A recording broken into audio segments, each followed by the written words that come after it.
Hello, ladies and gentlemen.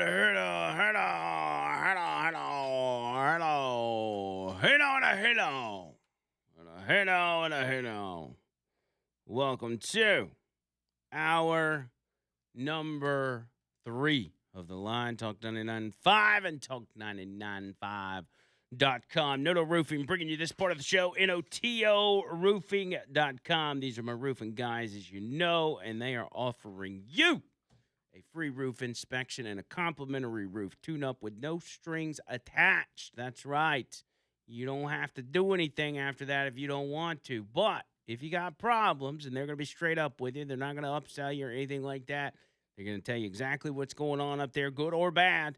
And whatever that is, it's your choice whether you want to get it fixed or not. I would advise you get it fixed, but if you don't want to or you feel like you can't, that's fine. They'll move on. Thank you for your time. If you do want to get it fixed, these guys will help you file the insurance claim and everything else and make sure you're taken care of. One of the biggest hassles in those scenarios are dealing with the insurance companies. And because they do it daily, they know how to deal with them. So you're in good hands. You know, these guys have done the work at my house and my friends and my family. They're good people. Even Chris at Noto brought me some bottle of whiskey while I was at home with COVID. That's how good people they are. So call them up, 205-848-2299. That's 848-2299. Online, NoToRoofing.com. And I am very excited to welcome in the one and only Matt Murphy with a brand new song. That they call Matt Murphy. He left Alabama for Tennessee. Get it. And though he graces Nashville with his presence, he still finds time to talk to all us peasants. Hey now, Matt Murphy. With your brand new song. What do you think? What's going on?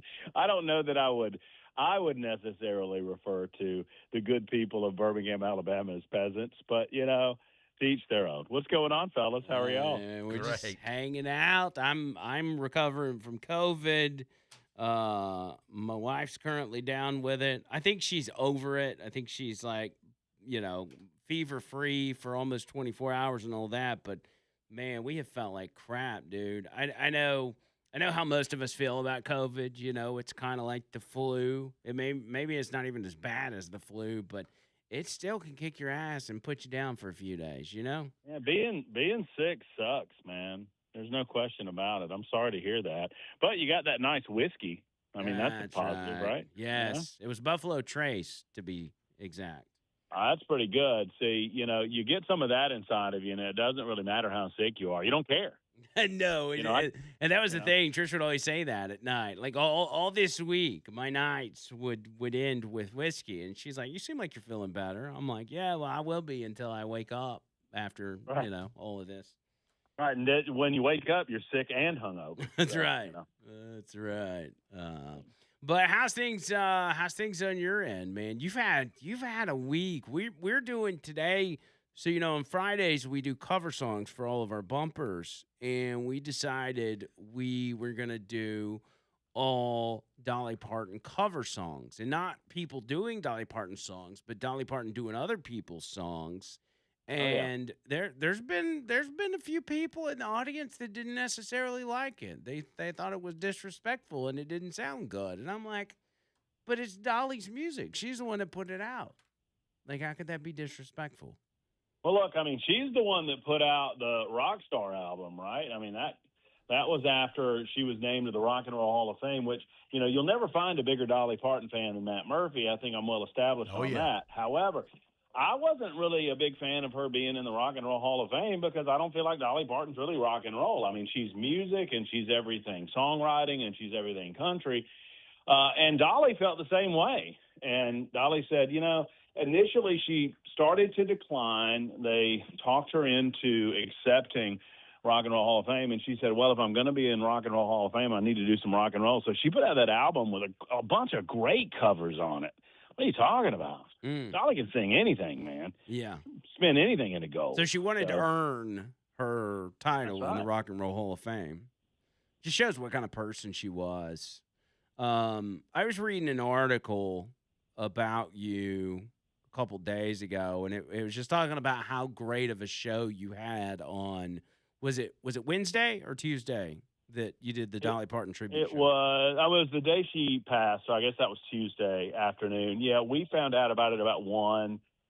And luckily, I've had a great opportunity to meet enough wonderful musicians and Tennessee politicians and other figures in town that we were able to put together some really good guests at very short notice, and really mostly it was a matter of letting people talk and just talk about what a wonderful human being Dolly Parton was. I mean, I'm well on record as saying that Dolly Parton is the finest human being walking the face of the earth, and this is before she passed away, and now she's Yeah. walking around in heaven.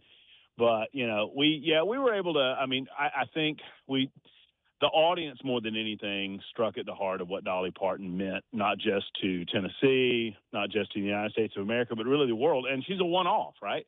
I mean, there's never. I mean, I don't know of another figure that can bring.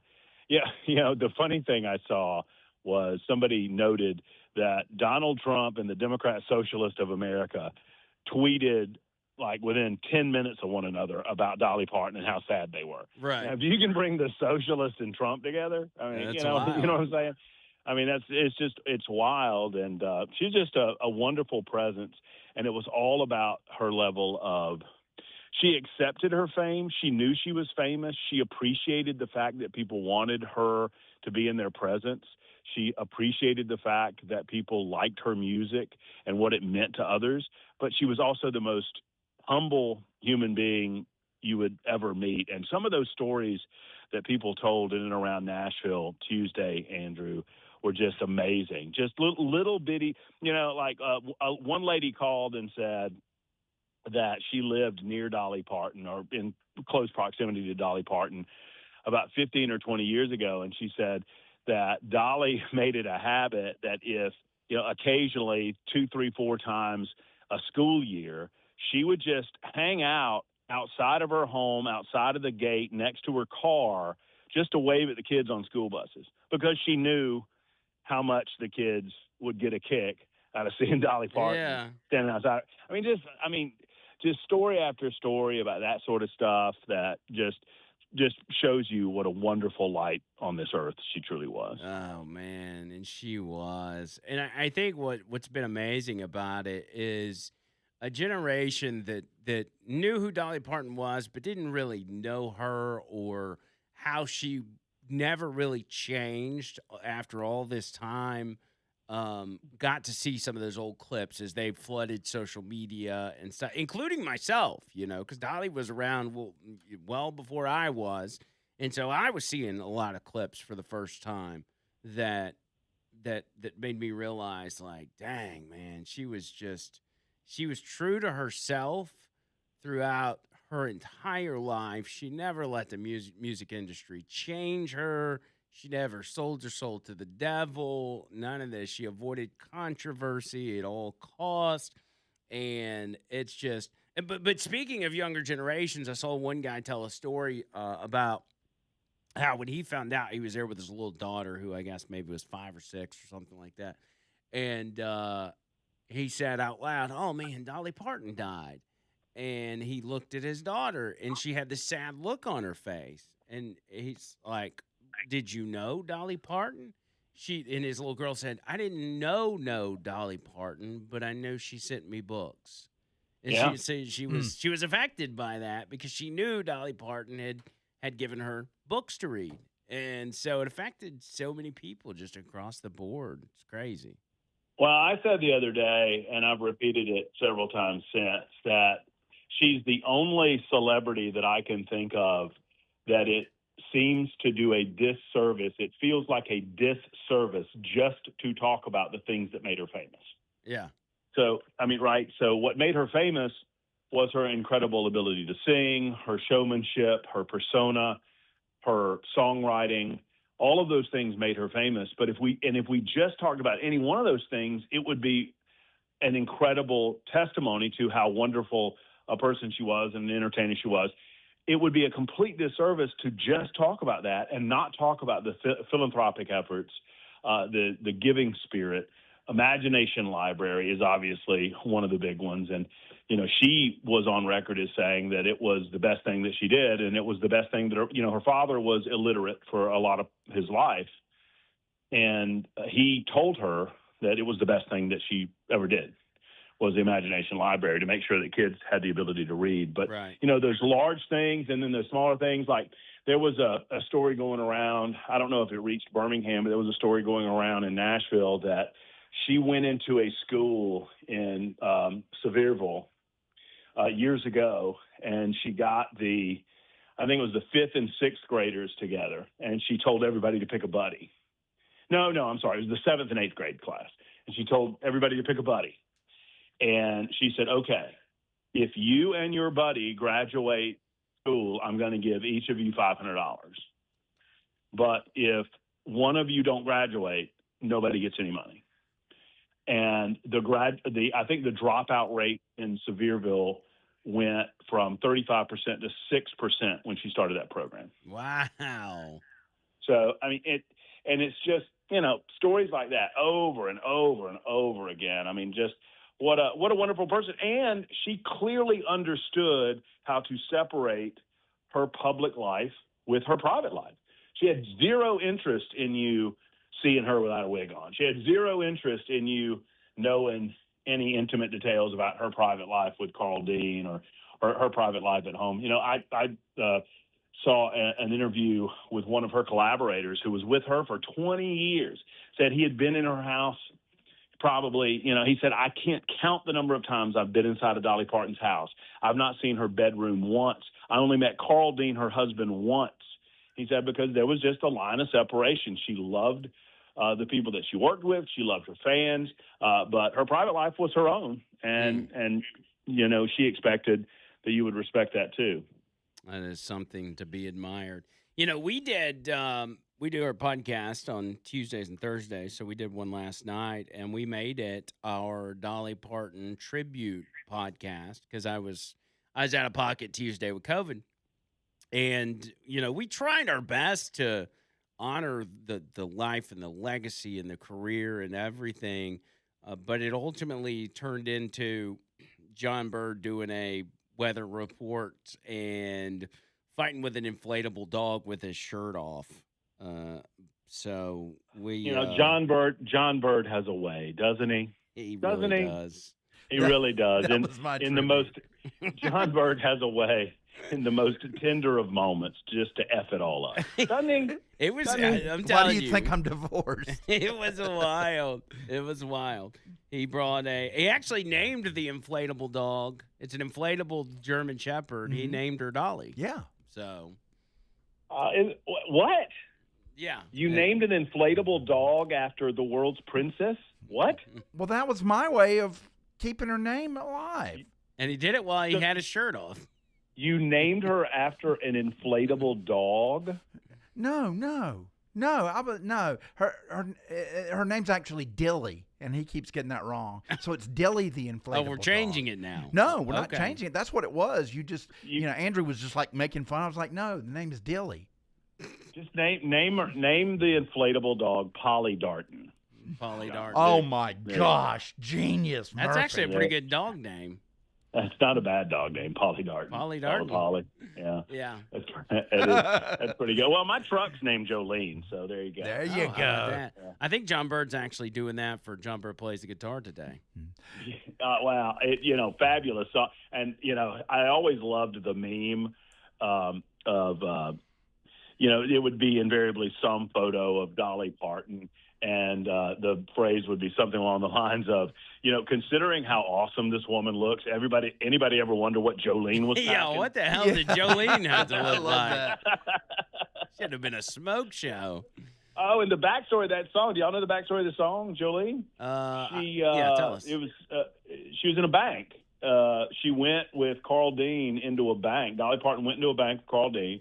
And there was a redheaded teller at the bank that was kind of hitting on old Carl Dean, and it just inspired. And Dolly didn't like it very much that her husband was getting hit on by this redhead floozy bank teller. So she went home and wrote a song about it. And the same day that she wrote Jolene, was the day that she wrote "I Will Always Love You." Two of the greatest country music songs in history were written on the same day. Wow. By Dolly Parton. That's incredible.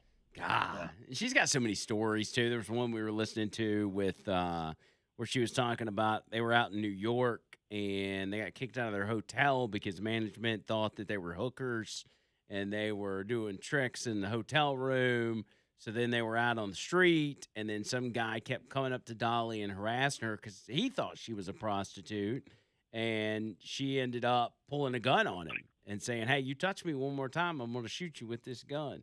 And I'm like, dang, man. Awesome. She was hardcore, dude. She was so good. Yeah. No. Well, one of my favorite. I mean, the epitome of who Dolly Parton was, though, I think, is her relationship with Porter Wagner and what she did afterwards. And y'all probably heard the story, and I don't want to bore people, but I'll tell it real quickly. You know, everybody knows that Dolly wrote. You know, so Porter Wagner puts her on his show. The fan base did not like her very much when she first got on the Porter Wagner show because they missed the other girl that had just left, a woman by the name of Norma Jean that nobody's ever heard of. No offense to Norma Jean fans out there. But so Dolly gets on the show, becomes very, very popular on the Porter Wagner show, and it becomes obvious that she's outgrown the show, right? She's bigger than the show.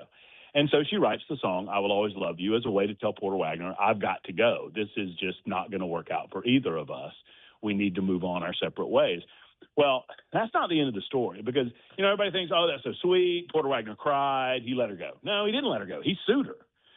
Like Porter Wagner sued Dolly Parton and demanded a percentage of everything she was going to earn. And, of course, she fought it in court and it didn't get settled until the late 1970s, I think 1978 or 1979. Flash forward, you know, so they didn't talk. They were kind of on the outs. Flash forward maybe 10, 15 years later, I don't know exactly when, Porter Wagner, you know, his career's done. He's made some bad financial investments, and he is broke and is in desperate need of money. Still a very proud man, but he is broke, and he has to sell his entire song catalog to, you know, make money, to make ends meet, and to leave something for his family. So who comes along and buys the entire Porter Wagner song catalog but Dolly Parton? And then she did something quite magical. She gave it back to him.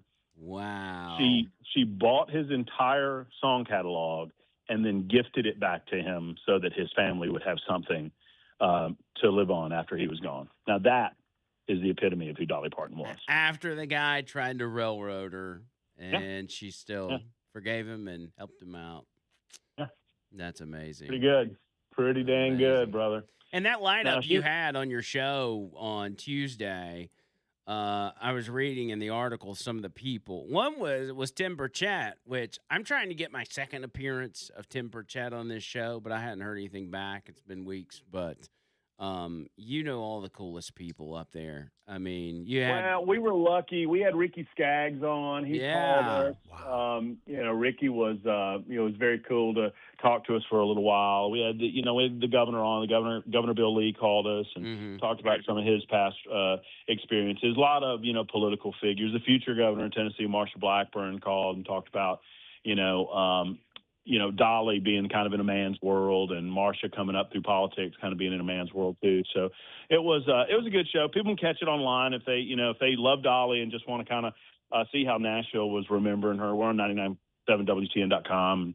You can find it on the podcast page, but it was a day. There was a lot of tears, man. I mean, just a lot of people, very sad, but the sadness was muted in a certain way because Dolly was such a faithful woman. I mean, she was a believer in Jesus Christ. And we all know, for those of us that are believers, that as soon as Dolly Parton passed away, she was in the arms of Carl Dean and the rest of her family, her mom and dad, and those, brothers and sisters that had passed on before. So, but her legacy, man, I mean, come on. I mean, it's just, it'll be eternal. It'll outlive all of us. And we'll just miss her because she's not here anymore to sing to us. And in a world where we are lacking role models, I feel like she was a true role model, for everybody, but in particular little girls. There won't be anything like her again. Now, I know I don't have you much longer, but I do have to ask you a very important question. How do you feel about coffee colonics? And the reason I ask is because I'm trying to get John Bird to maybe try one just to see if that can possibly help his IBS. So we're talking like coffee enemas. Correct. So, it's funny you mentioned that. I dated a girl that did coffee enemas. See, it's not weird, John Bird. People do it. And she was a hell of a lot hotter than John Bird, I'll tell you that. Oh, look at that. No, she swore by what she would do, and it was weird. Don't get me wrong. I mean, look, I just left, right? Oh, you're doing a coffee? Okay, I'm going to go to the bar and have a few drinks. I'll be back later. But no, she would fast for a few days, which is not something that I know John is not familiar with, but whatever. She would fast for a day or so and just drink like clear liquids, and then she would end her fast with a coffee enema and claimed that it was just a surge of adrenaline and caffeine unlike anything that you can consume the traditional way. Yeah. So she's a big believer in all of that. So I don't know that it'll help. I don't know what's going to help John Bird's irritable bowel syndrome. It's not a coffee enema, I'll tell you that. I looked it up. It'll say the sphincter will continue to open and close and open and close. It'll be horrible. I think it could be beneficial. I mean, what do you got to lose? Yeah, that's a great question. My large intestine. That is no, John. Just look. Are you around the mirror? Just look at yourself, John. What do you have to lose? I look good, and you know it. I've gotten younger since you were here.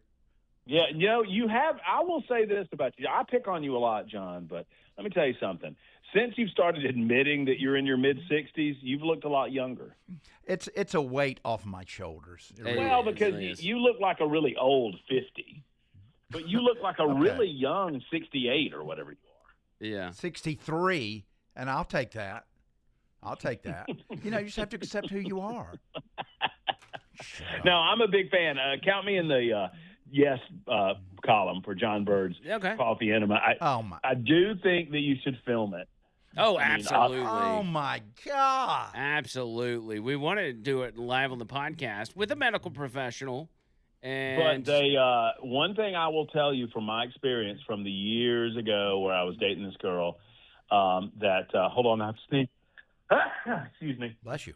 Pardon me. I gave him COVID. One thing that she did teach me is that you do, John, have to have good sphincter control. Oh. Because you feel very full, and you feel a sensation of wanting to release. Yes. But the whole premise is that you have to hold it. Yeah. For a certain period of time. So he just needs to get some rectum exercises in. No, that is impossible with IBS. Nah, I don't know. Really? Anyway, we'll work on it. And you know what? I'm beginning to question where John Bird's lack of sphincter control came from. That I gotta hit the break. Oh my God, Matt Murphy, I know what you mean. Oh dang, it took me a minute. I don't know what it is, but text it to me, Murphy, because I'm using that for my next segment. Damn it. We'll talk at you soon, buddy. See you, fellas. Take care. See you. What does that mean, John Bird? It doesn't mean anything. All right, I talked at 5. We're going to break. Y'all take care. Dang it. I just want to know, is it something that happened? No. I'll investigate. Hang tight.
So Trump is talking to the astronauts on the International Space Station right now. Do we have audio of that?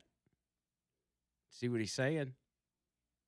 See if we've got that. Let's go to that live. So, congratulations. You're really pioneers in a true sense. They're really pioneers, and Jared certainly is a pioneer. And when I came originally, I went to Florida and looked at the Kennedy Space Center, and it was closed. It was just closed. And the runway was grass strewn. It had grass growing through the cracks. A lot of cracks and a lot of grass growing through. And now when you look at it, it's like a different world. We're back. But it was sad to watch that. It was very, very sad. Sad time for our country, actually. And I just congratulate everybody. And be careful, be safe. And we love you all. Thank you very much. Thank you. Okay, so we're not going to hear anything. Are they talking back to him or no? What do they say? Let's hear it. Largest domain imaginable. And last week, I got the great honor of doing a spacewalk and got to look at the space station from the robotic arm and saw the incredible ingenuity that we are capable of. And I'm just so proud and excited that we are going to pave the way to our next journey to the moon, moon base, and Mars. And thank you for propelling us in that direction. We are watching your plans right now come to fruition and grateful for your leadership during this time period. Thank you for coming today. Thank you very much. Thank you very much. Would you like to say with that beautiful mustache? I want to get a mustache like. Would you like to say something? Go ahead. Would you like to say? Absolutely, sir. I appreciate it. Yeah, the mustache is a lot of fun. You definitely have to have one in space. It's great in microgravity. It's in the great tradition of naval aviation. And if you're going to start an academy, you know, I graduated from the Naval Academy. I'm sure they're more than excited to support it and have it on board. And we're excited to be a part of the American Space Program. You're in MCC right now. Within 50, 100 feet of you are some of the finest minds that we have at NASA, and they're backed up by hundreds and thousands of more people at Johnson and Kennedy and all the centers around the country.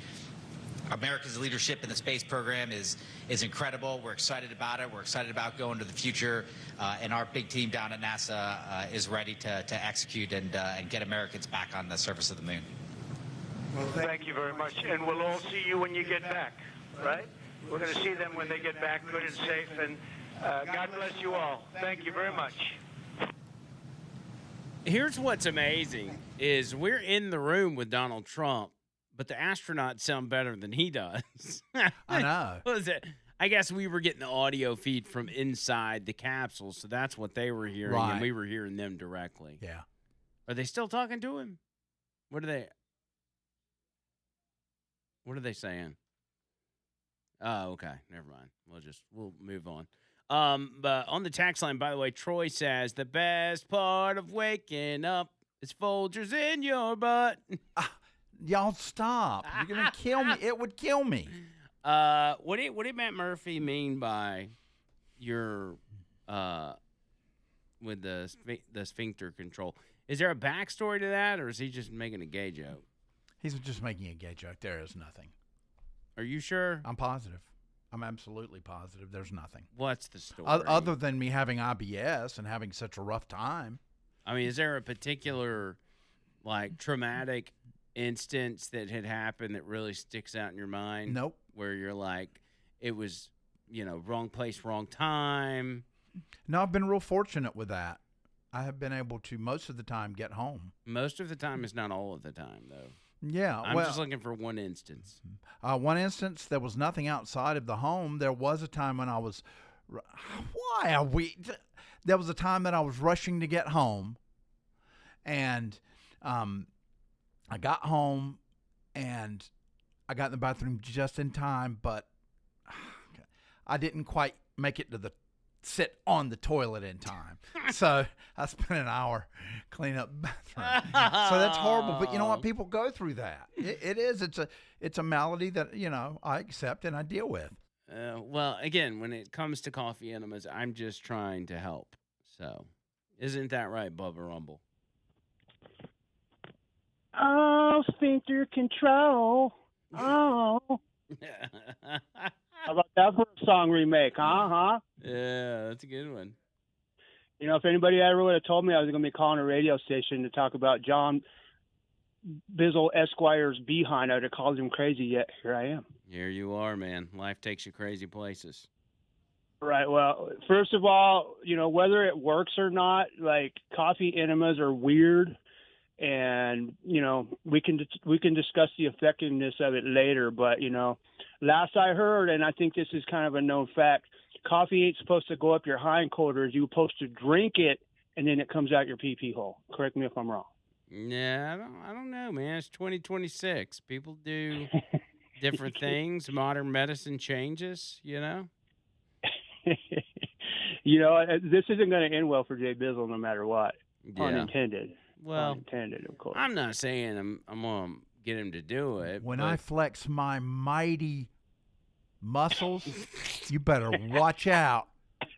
Sometimes right. I push That's back. right. What'd you think He about his got re- behavior last night on the podcast? He was out of control like usual, and that's why we all tune in and watch it, because it's just kind of like, you know, going to the train tracks and seeing a train crash when you were just trying to watch a train go by. You know what I mean? Yeah, that's pretty much what Several times, unfortunately, the train wrecked. to where he ended up on the ground at the end. That's right. I just hope that dog didn't have a hole in the rear, if you know what I'm saying. No, because then she wouldn't be full of air. See, if there's a hole in there, it would be, you know, just deflated. Don't tell me that there isn't like bestiality blow up dolls out there somewhere. Oh, you know there probably man, I is. hope No, not. There's some freaks out there. So I don't, you know, as far as what these therapeutic measures John Bird could be engaging in, I think we need to scrap this whole coffee enema thing and go straight to the poop therapy options that are out there. You could either take those capsules that are made with other people's doo-doo, or you could get a poop transplant up the other end, man. Think about those two options. We have talked about those stories before. Yeah. Fecal transplants are a thing, and it has been used to fight back against IBS, because there's something about the bacteria in your stomach or in your stomach or your intestines not doing the job it's supposed to do, thus causing you the problems. That's right. And we don't have to make Jay Bizzle do anything, but we'll make him choose between the two. He can either take pills made out of other people's doo-doo or get a poop transplant. We're going to make him the poster child of IBS, and don't tell me that wouldn't get a lot of clicks for the podcast. Absolutely it would. The IBS community would love us. They would rally around Jay Bizzle's hindquarters, man. That's right. That's right. Well, all right, then. I just had to get my 2 cents in on something that shouldn't be as funny as it is, but we're getting a lot of entertainment value out of Jay Bizzle's colon nonetheless. Mm-hmm. It'll always give us entertainment. It's another one of the gifts of Jay Bizzle that keeps on giving, and I appreciate the Dolly music today. Dang the haters. If you don't like some Dolly Parton cover tunes, you just might as well move to Cuba or something, you freaking commies. Yeah, we're enjoying it. Hope everybody else is enjoying it as well. We are. All right, y'all have a good weekend, and we'll get back to what I'm doing, and likewise, I'm sure. Hey now. Man, I'm so ready for the colder weather. I got obviously a football game to go to tonight. This one in Bluentsville, Alabama. J.B. Pennington. I hadn't been to the J.B. Pennington Stadium probably since I've been in high school myself. It's been a long time. And so that's where I'll be at, and I hope it's not going to be hotter than blue blazes. I hadn't even looked at the weather, but I was just thinking about that and how I wish, it'll be in the 80s. God, man, did you think you could bring the temperature down some? I don't get it. Let's see. I'm so ready. Yeah, because those cold nights at the football game, man, you can just kind of bundle up and hang out. You don't have to worry about sweating your cojones off. That's not going to be the case right now. But enjoying it while we can. You got to think, man, Peyton's going to be a senior next year. Dang, that's just a unfathomable. Freaking senior, bro. That's insane. Boomer's up next. What's up, Boom? Hey, g'day, hey now. Hey now, buddy. I just wanted to, I'm glad you brought up the subject of football because, you know, even though the Birmingham Stallions have left us, the Horsemen and the Stallions fans are still around. We're still there at heart. I wanted to let everybody know that if you want to get any Stallions merch for free, Stallions merch for free tomorrow night at All Good at 7 o'clock. The Horsemen are going to be there with truckloads of merch, and it's all free. We're giving it away. Whoa. That way all the fans can still have a piece of history, and we need to clear out our storage sheds and just get the merch out there. And like I said, it's free Stallions merch. Is this we can't sit there on this. Is this stuff that the Horsemen have, or is this official like league merch that they had at the merch stores at the games, what? It was official. It was official league merch from the USFL and the XFL. The Horsemen would help the sports, the people that directed and everything for the team. They would go and help clean out the locker rooms and their stash rooms and whatnot after the season was over. Mm-hmm. So whatever they weren't using for the following year, we would end up putting it in storage and giving it away at our tailgates. Yeah. So now we've got, like I said, truckloads. A U-Haul truck couldn't hold what we have, and we're totally just giving it away. We want to make sure that everybody has a chance to get a piece of Stallions history. We are taking donations for the gumdrop factory that UAB has every year. It's a toy drop-off, and what we do is we go out to a mom-and-pop toy shop, usually in Homewood, and buy a bunch of toys, and then we go drop them off at UAB. And we usually get one of the players or the coaches to go with us. Okay. So we do that in November, right prior to Christmas. And so we will be taking donations. They're not mandatory, but we are taking donations for that also. Okay. Well, that'll be good. I just wanted to let everybody know, free merch, All Good Brewery. Look it up on Google. It's easy to get to and plenty of parking. Man, Bird, I wish I'm going to be with my mom tomorrow night, but I wish I could get down there because I really want some Stallions hats and some Stallions shirts. Oh, you're going to be with me too. You can't go either. Well, I guess you don't want me to go with you, then fine. No, you are going with me. That's why you can't go to this, is what I'm saying.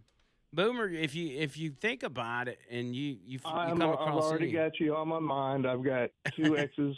Yeah, look at him. Yeah, baby. Look at him. He's already on it, man. I might even find a mini large for Tony. There you go. Get him a Tony Gump XL. You know, I was like at the games they would sell New Era 3930 hats, which I was always surprised by because it was the only other hats that would fit my head. If you come across any of those, man, hook a brother up too. So, but either way, it's fine. Brother. We'll take whatever you can get. Absolutely. Well, again, all you Stallions fans out there, tomorrow night, 7 o'clock at All Good Brewery, please come and see the Horsemen. Let's bang it out one more time, and let's raise a little money for the kids at UAB for Christmas. Absolutely. Awesome. I love y'all. I love Birmingham, and I want to say thank you for all the support for the Stallions that y'all have shown throughout the years. And we'll find something else to get into next spring. There you go. We're going to do it. Peace, guys. All right, Boomer. Take care, we buddy. love you, buddy. And, yeah, man, we'll come up with something for the spring, you know? We need to find a 99.5 event and call it the, the... Maybe we can have a powder puff football game. The 99.5 football game. You know, at my last station we did a dodgeball competition with all the different hosts. Awesome. And, of course, working in corporate radio, we've almost fired everybody, so we don't have enough people to put sports teams together. So, I mean, that's the reality of it. Yeah, it is. And I guess it's okay. You know, Boomer posted on social media about Nan, his wife, and her cancer coming back. Yes. So, y'all be praying for them like really hard as they look for some answers and treatments and all that kind of stuff. Just in all your prayers, make sure you're praying for them a lot, because boomers. I was talking to Nathan, Nathan and Courtney from the Root Health and Wellness. Nathan I've known for decades, Right. been a buddy of mine, and they just recently moved their shop from Aniana to Panama City. But I'm working to connect them to, and I told Nathan he doesn't know Boomer, but I told him the same thing that I've always said. I'm like, Boomer's the one member of the Hey Now Nation that would actually take a bullet for us. Like physically, he would take a bullet for us. So yeah, you'll keep them in your thoughts and prayers for sure. And let's keep it on. I got to take this break. Coming back on the other side, more of the line right after this.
This is not a bad one.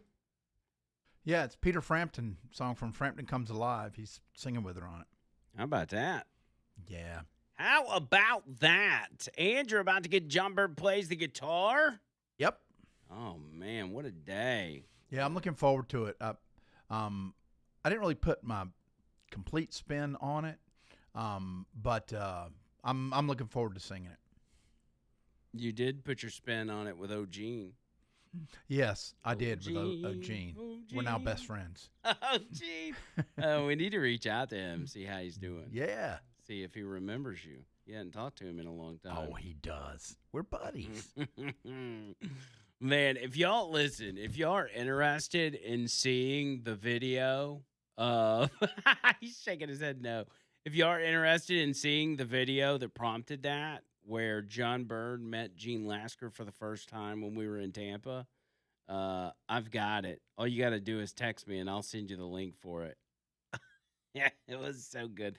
This was back in January, and the video is like almost an hour long, but I promise you will die laughing. It is so funny. It is so funny.